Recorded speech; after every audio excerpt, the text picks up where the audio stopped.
ComC.com is your home for buying, selling, and flipping all the hottest trading cards. Their consignment marketplace is home to over 24 million cards across all sports, genres, and eras. With a ComC.com account, you can purchase cards from different sellers over time and ship them home together later, or immediately reprice them for sale on the ComC marketplace. To better serve the hobby, ComC recently made changes to streamline their services and improve turnaround. They even opened a new building. To learn more about the exciting changes being made at ComC, please visit blog.comc.com.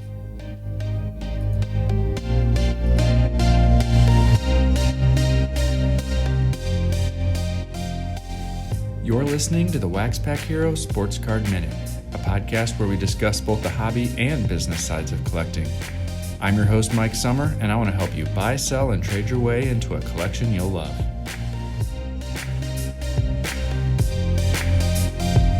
Hello, everybody, and welcome back to the WaxPackHero Sports Card Minute.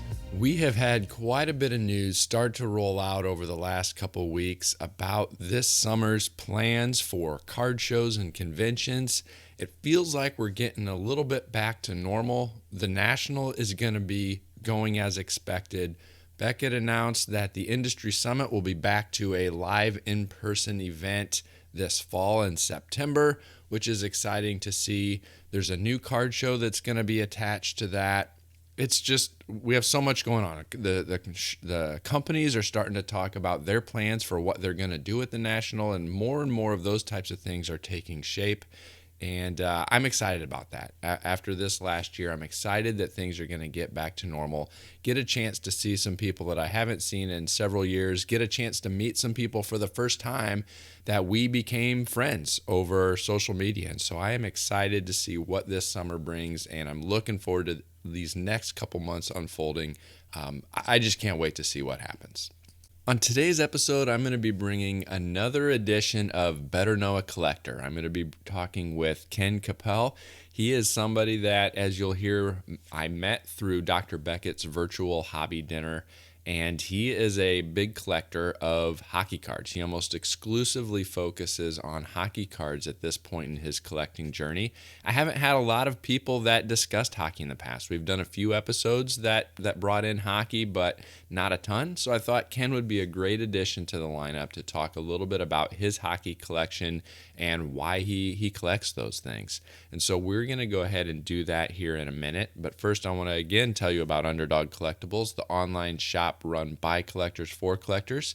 They break new product every Tuesday, Thursday, and Sunday night, and you can find out what they're going to be breaking this week at udogcollect.com.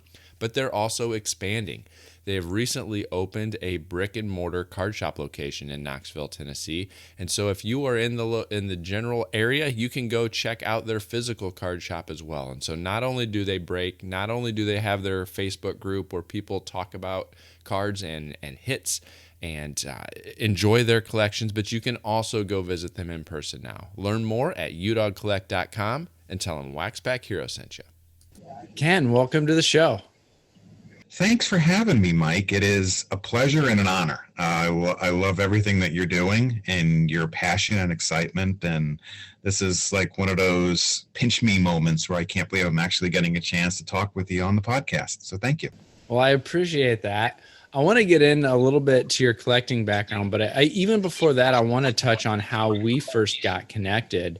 And that was because both of us had a chance to attend Dr. Beckett's virtual hobby dinner. And so I wanted to first get a chance to understand, how did you get connected with Dr. Beckett? You know, it was funny. I got turned onto his podcast, and I just started listening one day, and he was saying in the early days of his podcast, he was saying, shoot me some ideas. Give me some ideas. He was putting it all out there. And I asked him a question one time about, I'm a hockey collector. And I said, I'd really like to hear some hockey stuff.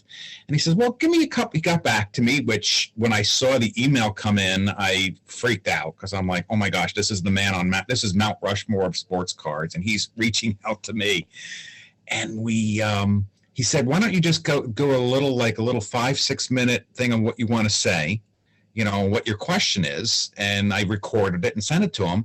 And then I didn't hear much about it. And then all of a sudden one day I'm checking his podcast, And there's what I recorded. He had made an episode out of with him the intro. So after that, as I kept feeding him questions like, ideas for, so from topics. And then he's just started saying, all right, let's do a chat. And then that led to a Q&A, the trading questions back and forth. And then that led to another one. I think I've been on 5-6 times and loving every minute of it because it's got me so excited again to get into a hobby the way we are. And then he invited me over for the modern dinner, and I was so honored because that was something I wanted to do from the minute I heard about it. Now, obviously, I was hoping it would be in Dallas, but hey, I was okay with the virtual as well. Yeah, same here. That was quite an honor. I had a chance to talk with a few other people who had been to some of the other in-person dinners in the past, and just sounded like a pretty cool opportunity to get to talk the hobby and talk cards. And so I was also honored to be able to be a part of it. And when I learned and I found out that hockey was one of your primary interests, I wanted to reach out and see if you'd want to come on and chat too. Hockey's one of those topics and one of those subjects that I've had a couple people on in the past that have touched on hockey, but I have not done a lot of episodes or a lot of content around hockey. So I wanted to bring you on. So let's transition that back into your background and your collecting background. At what point did your hockey fandom start? It was funny because I started collecting in 1975. My first set was 75 Topps baseball. I cannot tell you how many George Brett and Robin Yount's I probably had. But also I learned the hard way. Mom did throw out the baseball cards. It was the next season came out and she was asking us, do you want these? And my brother was like, no, they're last year's. We're collecting this year. So she was like, okay. And she pitched them. So probably 10, 15 Yount and Bretts went in the garbage can that day. So, but that was the only year when I found out about it, that was the only year that ever happened. So I collected as most people do, started off as a kid. I was probably 8, 9 years old at that point. We flipped cards, brought them to school, just did all the stuff you do with the cards through the 70s and then the early 80s. And then, when I got to be around 16, I got a job, part-time job, and started discovering girls, and the cards kind of went away, which would have been right around the junk wax era, around 86, 85, 80, 87. And I kind of stayed out of it for a few years. Went to school, got my education, started working, got married. And then it was funny because during the 70s, I collected, in the early 80s, I collected everything. I collected baseball, I collected football, wrestling, and hockey. And I stopped collecting hockey because after the 80, 81, and 81, 82 Topps, Topps didn't do hockey cards anymore. And I was out in New York, so I stopped collecting hockey, never went back to it really, until when I got out of the hobby, but kept going with the baseball cards. But I grew up on Long Island, and I was a big New York Islanders fan back in the 80s with the 4 Stanley Cups. And also I remember it explicitly, I really fell in love with the sport of hockey in February of 1980. Which of course was Miracle on Ice. So I was drawn into it. We loved it. So I collected the hockey cards for the next 2 seasons, and then they were gone. And that was so great to see all the guys that were in the Olympics have their cards, Jim Craig and Kenny Morrow and Dave Christian. But then when they stopped making cards, and I kind of went away. Well, after I got married, I've been married for a few years. My best friend, who has been my best friend since grade school, I was over his house and we were talking. He invited me to be the best man in his wedding, and we're having a conversation. He goes, oh, I got to show you something. And he pulls out 91, 92 Upper Deck hockey. And he specifically shows me these retro cards of the Islanders, Bobby Nystrom, Ken Morrow, and Clark Gillies. And I was just like, I'm sold. That these cards are beautiful. I'd never seen anything like them. And that was it. Never got back into baseball, never got back into the wrestling or football, just went straight through with hockey, went backwards to the years that I was collecting, and I've just been collecting really hockey ever since that 91, 92 Upper Deck. So 91, 92 Upper Deck got you back into hockey, went back and caught up, stuck with hockey from this point forward. Has that been pretty consistent then for the last 30 years or so? Or was there any other breaks in between there as the family grew and all of those types of things? Or has it been pretty consistent since that early 90s? Well, it kind of went in spurts. I went in the early 90s. I collected it all. I mean, all Dunross, Ultra, Upper Deck, Tops when they had. I mean, I tried to collect everything. Then around 94, my son was born. And at 94, I didn't like take a break that much, shall we say, but I still collected, but not quite as much. And then when my daughter was born in 97, that's when I kind of had to make a couple decisions at that point. What's more important at this point, collecting or putting food on the table? So I really focused on my family, and then went back to school, finished my degree because I hadn't finished it the first time, but I went back and finished it. And then in 2000, what happened was the Columbus Blue Jackets started playing, and they are my team. And that got me, I was still collecting at the point, but very, limited at that point, one set per year, which was usually the Upper Deck flagship. And then when 2000 came, it opened the doors again. And that is also, which was a coincidence, really in earnest, that's when the Young Gun rookie cards started coming out. So my collection since then has been Upper Deck, Series 1, Series 2, and Extended, whatever they do.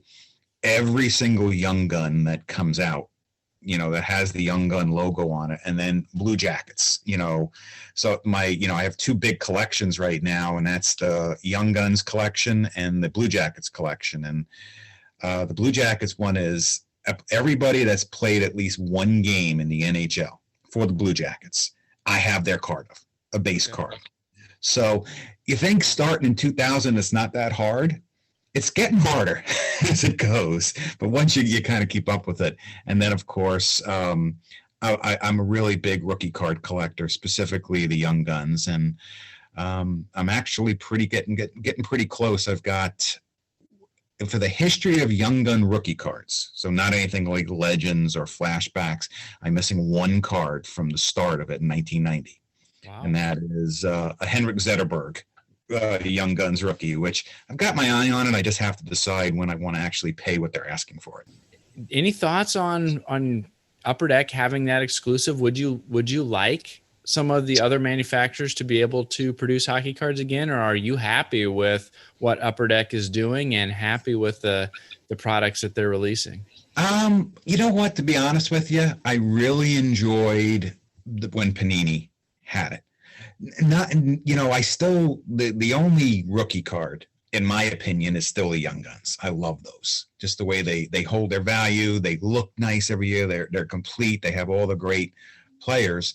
But I liked being able to get the differences, and especially in 13-14, when they had, I think that's where Panini really hit their stride, with all the different products they had, and their jersey cards and their memorabilia in general, I thought was just a lot more eye-pleasing than what Upper Deck does. Upper Deck kind of uses the same stuff over and over, but Panini is always pushing that envelope. And I really wish we could get in, if another manufacturer would come in just to get a little bit of change. I would still buy Upper Deck, but I'd also buy a little bit more. And like Topps has their skate app, and I checked that out, and I'm a member of that. If they could just get a license, the stuff that they're creating is just mind-blowing to me. Upper Decks, it looks good, but for certain things, those other brands just will bring something that Upper Deck's not bringing at this point. Have you checked out any of the Topps sticker products that they have started to release those last couple of years? Is that anything that appeals to you at all? No, I was never a sticker guy. Even back in the 80s when Topps had the stickers originally, I had the sticker books, and they're floating around my parents' house somewhere. But it was just one of those things. I did it. I put the stickers in, but back then I was just more interested in who the Islanders of that group. But I do the book and then finish it and then never look at it again. So the cards are the thing that I like. I mean, actually putting them in the top loaders, putting them in collections, and sorting through them. Have you gone into the EPAC at all? Have you done e-Pack at all? Have you pursued any of that, with that program, and then getting them shipped or transferred over to ComC or anything like that? Yeah, the first 2 years I did a lot of e-Pack. 15, 16, 16, 17. And I really enjoyed blending the cards together and then getting the foil cards or the differences or the speckles.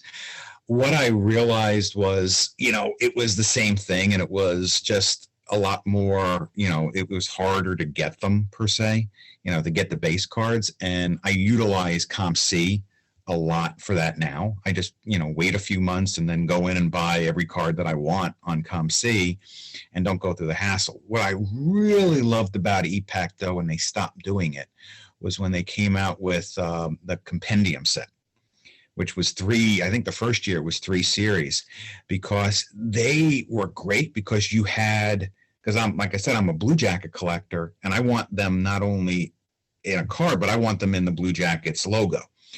They went deep into the teams. I could get those 3rd and 4th liners that you never see in any of the, the base product, the regular Upper Deck products, that to fill out the collection. And I loaded up those first 2 years and combined a lot of cards and had a lot of cards shipped from ComC. But ever since they stopped doing compendium, and it was just basically, the same stuff that you get in the stores or the local card shops, I should say, I've been kind of turned off by it. Yeah, it's interesting, and the prices for the longest time, a lot of people viewed it negatively because the prices for those cards that were issued via e-Pack are so cheap on ComC, pennies, and it turned a lot of people off, I think. But I found that there's still some flipping that can be done even on those low dollar or penny type cards that are via e-Pack. And so there's a big chunk of my current ComC inventory that is hockey cards.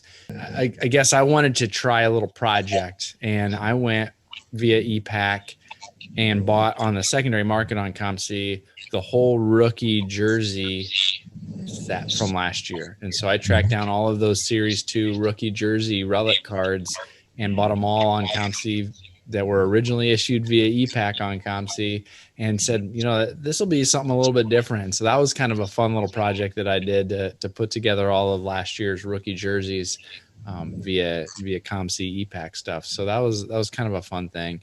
Do you collect much vintage hockey as well? Yeah, well, actually, what I've done is, my goal is to get a base set of cards every year since I was born. So I was born in 1967. So that is my goal, is to get at least one set from every year.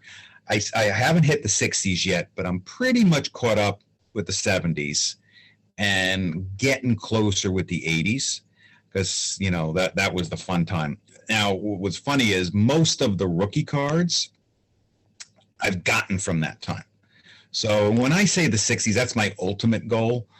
The first goal I did was, I talked about how the day I fell in love with hockey, which was 1980. So every set since 1980 and on, that's what I'm focused on right now. I've got some of the 70s, but I haven't hit the 60s, like I said, but I'm trying to get at least that. But I've got all the rookies, all the significant tops or OPG rookies from that time. So starting with Gretzky, which has been exploding lately. I just wish I would have got on the bandwagon of the OPG a couple of years ago, and then all the way through 1990, which is when Upper Deck started. So I do tops or OPG from 80 to 90 basically, and then from then on Upper Deck. And I did have to tell you too, the other collection, which I can't believe I forgot this.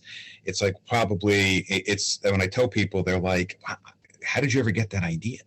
It's like the number 1 draft pick, because every year there's one number 1 draft pick. That's it. So not per team, just that's it.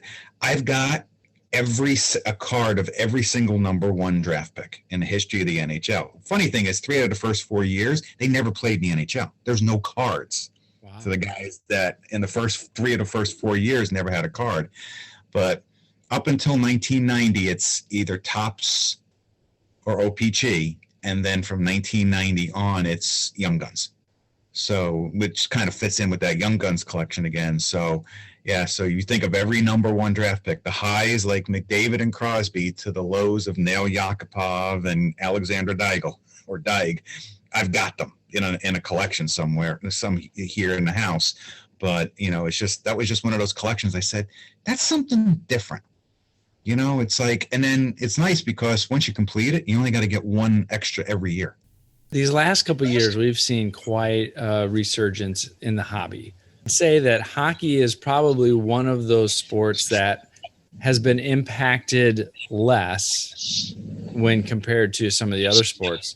Have you experienced any impacts in the pursuit of your collection that kind of stand out to you as man, this resurgence is impacting me negatively, or man, this is great that we're seeing a resurgence in the hobby and some of it is bleeding into hockey as well?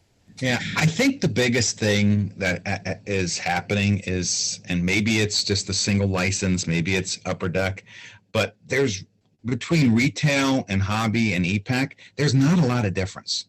I mean, you can go buy a box of retail and a box of hobby and get the Young Guns. They're the same ratio. And there's really nothing different in the two. So I've noticed, looking at on Twitter and going to stores, when I can find cards sitting in some of the retail establishments, usually they are hockey. So I could still pick some up. Just a couple weeks ago, I walked in and found a couple of tins of Upper Deck Series 2, and I was shocked. It was just like, okay, that's the first for a while. But what I'm noticing, though, is with the explosion, even though it hasn't hit hockey as much, it has with the prices. I know that, what I'm paying this year to what I paid the last year and the year before that is up quite a bit. It's up probably 25 to 40% over what I was paying in the past for basically the same thing. Because I like to buy packs, but I'm also realizing if I'm going to get every Young Gun in the set and then the Blue Jackets teams and then all this other stuff, I can't just rely on boxes. I like to support the local card shops and do what I need to do, but at the same point, I utilize eBay and Facebook, the marketplaces, where to get complete sets or get those cards that I'm missing, because I'm one of those people that if I'm missing a card or 5 cards, it drives me insane. I'm looking everywhere I can look to find those final 5 cards. And usually at that point, the price is off the table. At that point, there's no pricing. It's just like, I'll get what I have to get. But I noticed that with Series 1, Lafreniere this year, it was a lot harder to get that set together. And then Series 2, I thought, I'll get a little bit of a break. But then with I can't even say his name, Stoltze and Karisov, if I said him right, I'm sorry if I didn't. It was even harder to find those and had to keep paying more. So I'm happy because I look at my collection and I see the value going up. But at the same point, I know it's a double-edged sword, because it's like whenever anything new comes out, I'm going to have to pay a lot more to get it and get it done and keep my collection going, which limits me. I'd love to, there's, only so much I can spend on it. I want to spend a lot more than I do, but I'm still putting kids through college and got a wedding to pay for. And we're just trying to, I'm trying to budget my money right, but it's harder to be a budget. And and that really hit home when Dr. Beckett asked that question on our modern conversation. It was like, yeah, budgeting. I mean, you still I'm blessed with the job that I have, that I've had a good year. But at the same point, everything's getting so much more expensive that you have to still budget. Yeah, I think that's that double-edged sword that a lot of people don't necessarily realize, or it's not the first thing that they think of. We've had it wasn't that long ago where people were worried that the hobby was dying, and everything they thought of was, how are we going to get more collectors into the market? How can we get more people to care about cards? And now that we're seeing that, we've seen the massive run up in prices, both of sealed wax and a lot of the key cards. And people are saying, maybe we want some more collectors, but we don't necessarily want everyone to come and collect cards, because that's created such a run up in demand. I have some friends who are heavy into NASCAR collecting, and that was a product where you could count on within a few months after a release, you're going to be able to pick up those hobby boxes on clearance. And it was such an affordable category to collect. And now those boxes and those packs aren't as cheap as they used to be. And the older wax is drying up, and hockey I see is somewhat similar to that.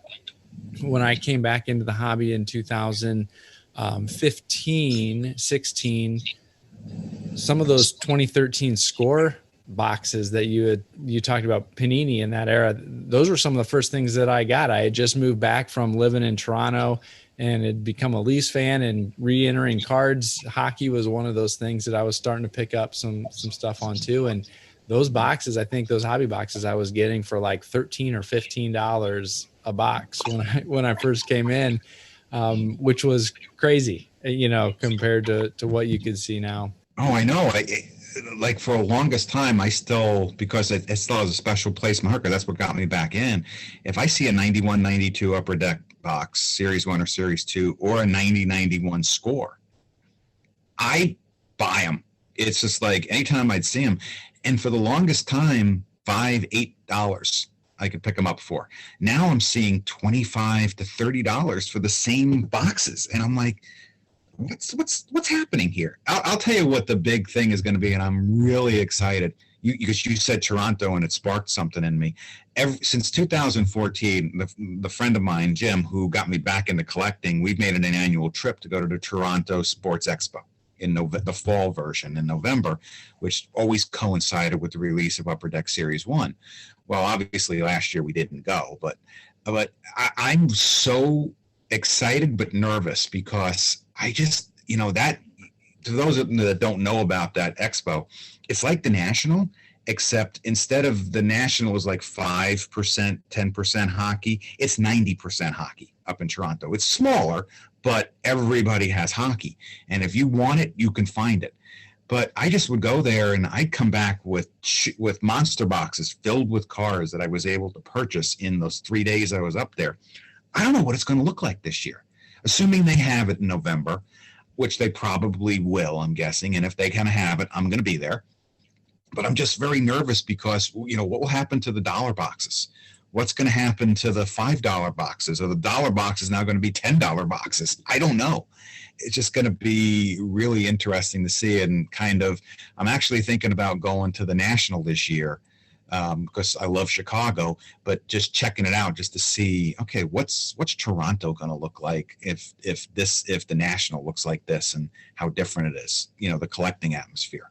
Yeah, I was going to ask if you plan on going to the National, and then also if you had plans for the Expo, and you just hit on that. It sounds like I've never been to the Expo. When I was up there, that was before I got back into cards. And so as one of those things that I was just up the road, but I missed out on getting a chance to attend it. But from what everybody says, it's an amazing time, and it rivals the National, especially if you're into hockey.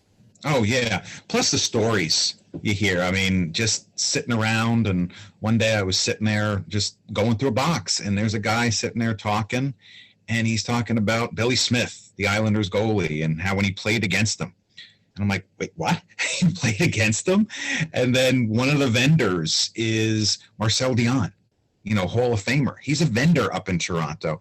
And then we were having breakfast one morning, and I'm sitting next to three guys that played on the Red Wings back in the 80s. And and everybody's so friendly, and everybody is just, having a good time. And I miss it. I can't believe it's November of 19 was the last time I was up there, but I'm counting the days literally till November of 21.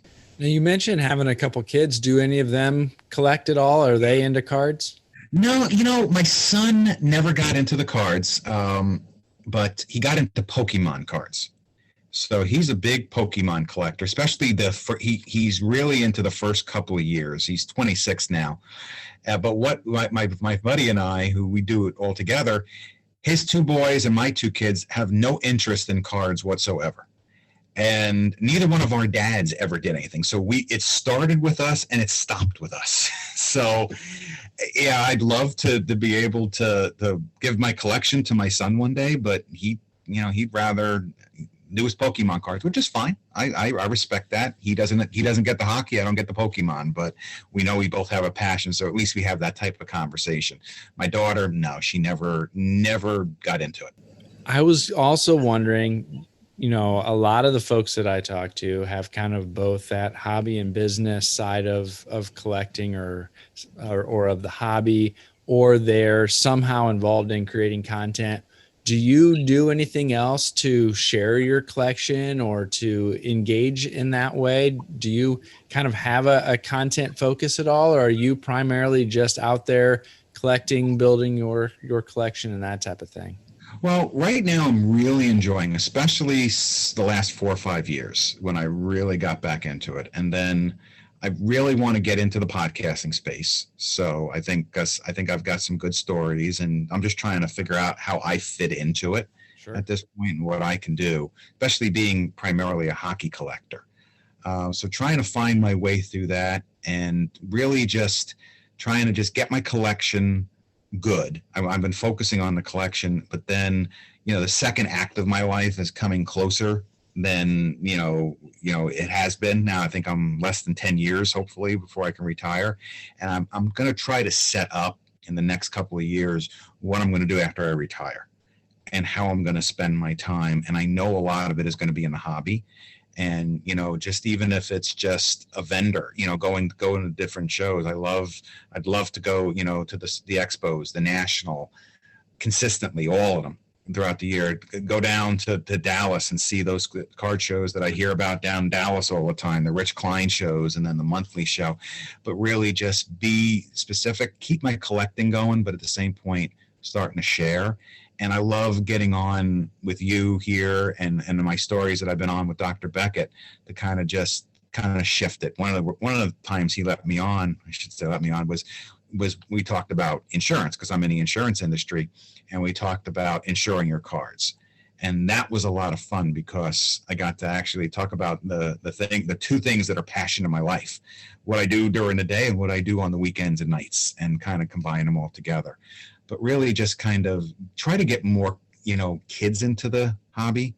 And, especially when a little hook to try to get, we talk about, and everybody always talks about it, that gap when you meet, when you start working and you start date girls and everything. Well, really try to find a way to get them back into the hobby sooner, but also help them out, because I've been through it all. I mean, at one point in my life, I had all my old baseball rookie cards that my mom didn't throw out that I used to buy formula and diapers with. So, but then you look back over the last 5 years, I've been able to go back and repurchase every single one of those that I basically gave away for diapers and formula. I've been able to go back and get those again from those, late 70s, early 80s. So happy about that. Plus had some extra, cash for investments, and best thing right now is one of the best investments you can do is sports cards. And I'm starting to see that now.